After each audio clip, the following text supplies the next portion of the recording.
est-ce que tu as remarqué que les gens qui sont très à l'aise à la drague, ce sont les personnes qui obtiennent généralement des postes prestigieux dans des sociétés, dans des groupes, dans des associations?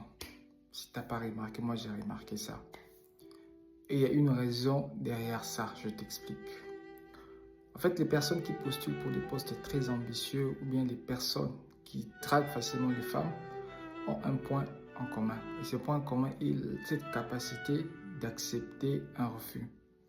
Quelqu'un qui drague, il sait dans sa tête qu'il va certainement recevoir un râteau et il ne prend pas les râteaux comme une finalité. C'est-à-dire quand on le rejette, il ne va pas aller pleurer parce qu'il sait que ça arrive, c'est juste une statistique. Des fois, il peut réussir, des fois, il ne peut pas réussir. Et c'est la même chose avec les gens qui postulent pour des postes très ambitieux. Tu vas voir quelqu'un qui n'a pas assez de compétences, il a peut-être 60% des compétences, mais il postule. Par contre, quelqu'un qui a 95% des compétences, il a peur de postuler.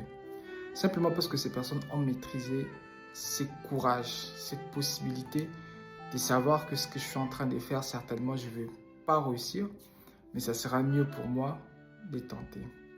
Alors, c'est quoi la moralité de l'histoire? Chers amis, apprenez à très bien draguer. Ça vous aidera aussi dans la vie à postuler pour des choses très ambitieuses. Si tu connais ton ami qui est vraiment très expert en drague et qui se retrouve dans la vie, merci de les poster, comme ça je vais les chercher.